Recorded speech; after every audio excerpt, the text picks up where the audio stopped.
Yes, guys, what's up? It's Speci here, and we've got the final two cards from the SCOIA'TAEL set. We've got Torque, one of my favourite characters from the books. He's obviously in the Netflix series as well, but man, what a character he is in the books.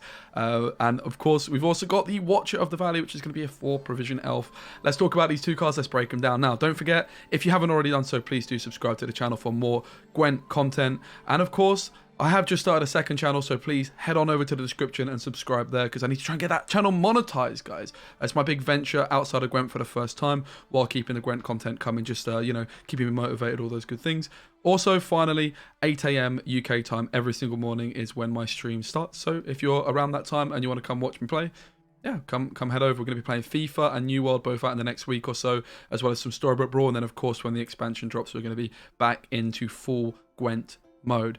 Now, let's start off with the Watcher of the Valley. It is an elf, and again, I did upload a video yesterday talking about the other two SCOIA'TAEL reveals, so make sure you check that out, because I also went into a lot of detail about the SCOIA'TAEL archetype, the HANDBUFF archetype, looked at all the other existing HANDBUFF cards in the game. Now, just important to note that Torque here does have devotion, so we'll talk a little bit more about that. Are we going to have to go devotion, or are we not going to have to go devotion, because that's going to eliminate cards like Triss Butterflies, which would support this HANDBUFF archetype if we do go down a devotion route, right?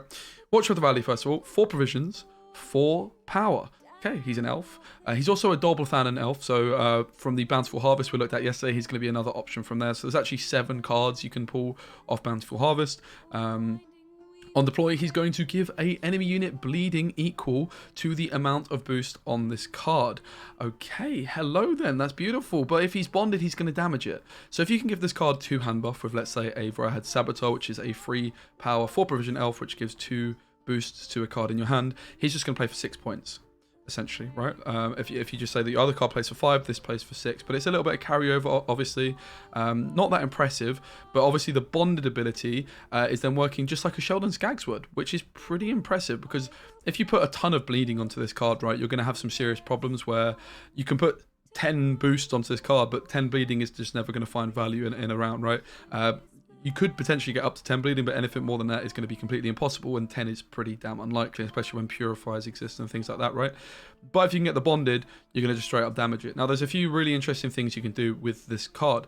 First and foremost, if you get Bountiful Harvest and you find the Watcher of the Valley, you can play the Watcher of the Valley on the board, and then the 2 that you've boosted in hand, let's say you've got 2 in your hand which are boosted up to 10 power, then bang, you can drop these Watcher of the Valleys as just 4-provision Sheldons, basically, for 2 points less, but for a ton of provisions cheaper.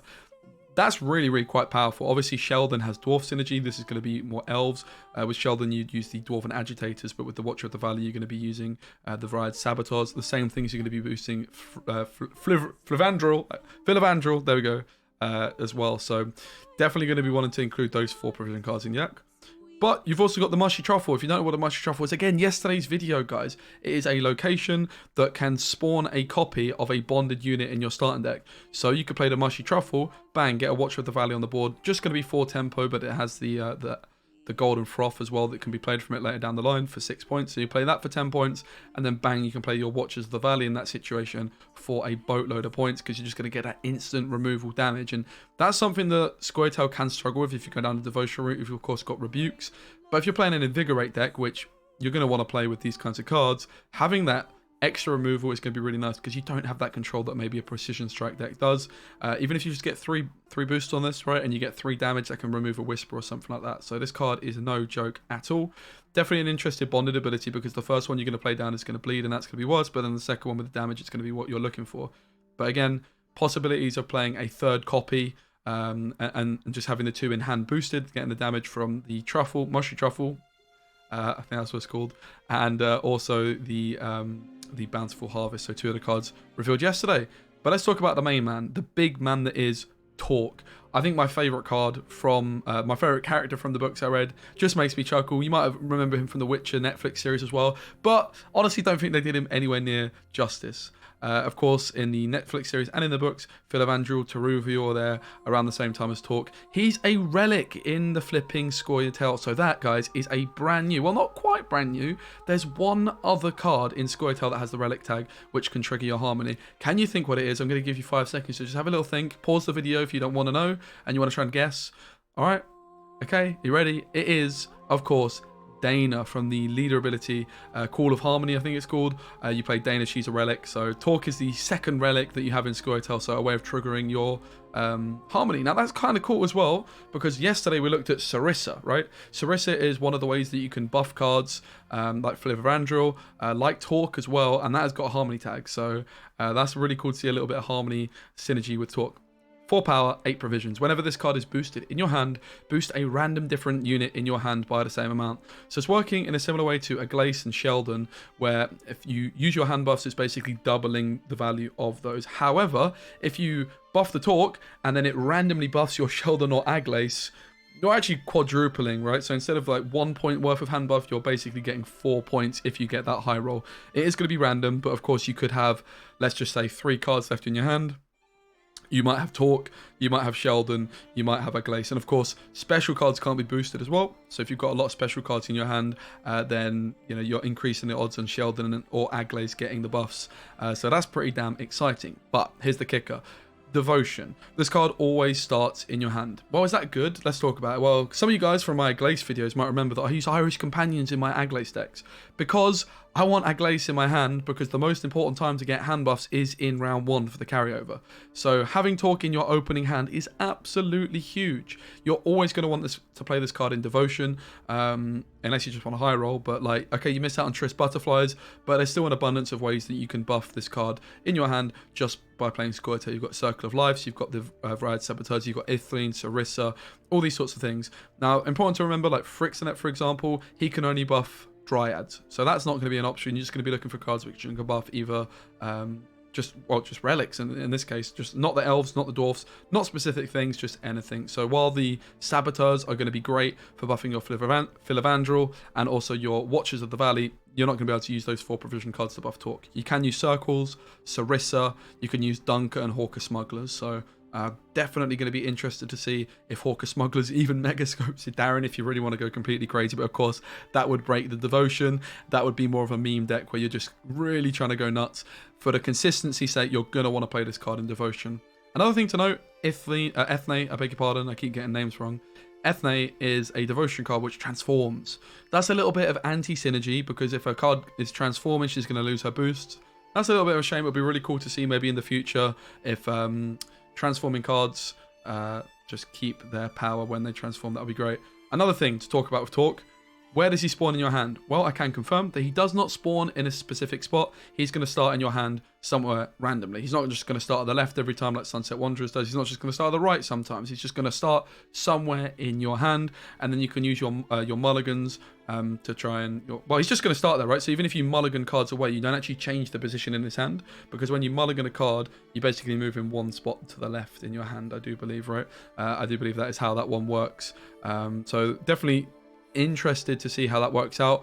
It's quite comparable to Master Mirror, where when you play Master Mirror down, you transform the card in your right and play the card from your left. You're trying to manipulate your hand in a similar way. So because of the way that Bountiful Harvest works, Bountiful Harvest is going to boost a card in your hand by 2, depending on if you pick the left, the middle, or the right. If you pick the left, you want Talk at the far left. If you pick the right, you want him at the far right. And if he's just in the middle, you're going to pick a random one, right? So let's say you manage to manipulate Talk to the left side of your hand. You might just try and mulligan some of your golds away and think, okay, which cards can I play to get them to the left side, or which cards can I play to get them to the right side as soon as possible? Play your Bountiful Harvest, and then you might really want to pick the one on the right because you've got Talk to the right side of your hand, but bang, you get offered the worst possible card. So what do? Do you take this terrible card and get your Talk buffs, or do you take the better card and don't? Or do you just take the middle card and just try and high roll either way, get the Talk buffs, right? So lots of really cool interactions with the Bountiful Harvest and Talk. The other thing to bear in mind as well is just pumping as many boosts onto him as early as possible is going to be best. So this is definitely going to be a card and a deck and an archetype that you're going to want to play going second. Now, is that a problem? Maybe. It definitely could be in a tournament setting. We obviously in tournaments can dictate which coin we play a deck on, if we want to go first or if we want to go second. And HANDBUFF is just a deck that's always been very good going second. Okay, HANDBUFF isn't really that good right now, but you look back at decks like All God with Shiru and Sentinels and things like that, and that was a deck that went second every single time because of its ability to get more buffs and more carryover. However, if you go first, there's some other things you can do. You can maybe use a stratagem to boost up a dunk or a smuggler, but I actually have a feeling if you're bothering to play this card, you're going to be using enchanted armor as your stratagem of choice. How good is this card? I think this card on its own is popping off. I think it's great. I'm excited to see the premium, the voice lines, all those kinds of things. You definitely want to play it in Devotion, in my opinion. The value of this starting in your opening hand is tremendously huge. I do think it's really good. The thing I would be concerned about is the supporting cast. I think the other cards that we've seen for SCOIA'TAEL are all really good, but there's just sort of some other cards which are maybe lacking a little bit. However, having said that, I think just this month, Ithleen, Sarissa, both got buffed. Hawker Smugglers, Dunker are definitely not bad cards by any stretch of the imagination. Excited to see it in action, that's for sure. Definitely something I'm really excited to play.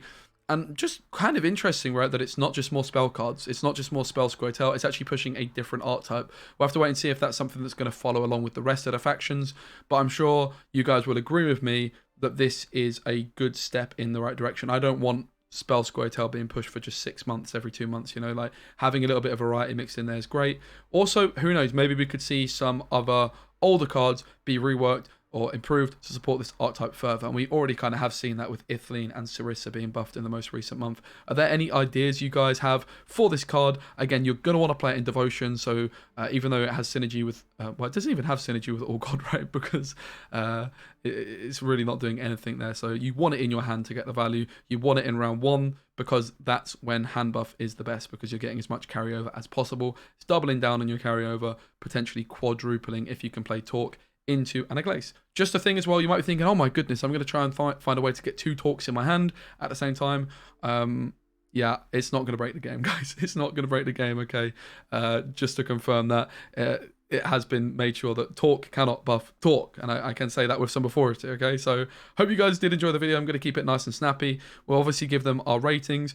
Overall, for flavor and vibes, I'm giving them both a 10 out of 10 because it's a different archetype, guys. This is what I want. I want more support for different things. Invigorate is a leader that's really fun to use.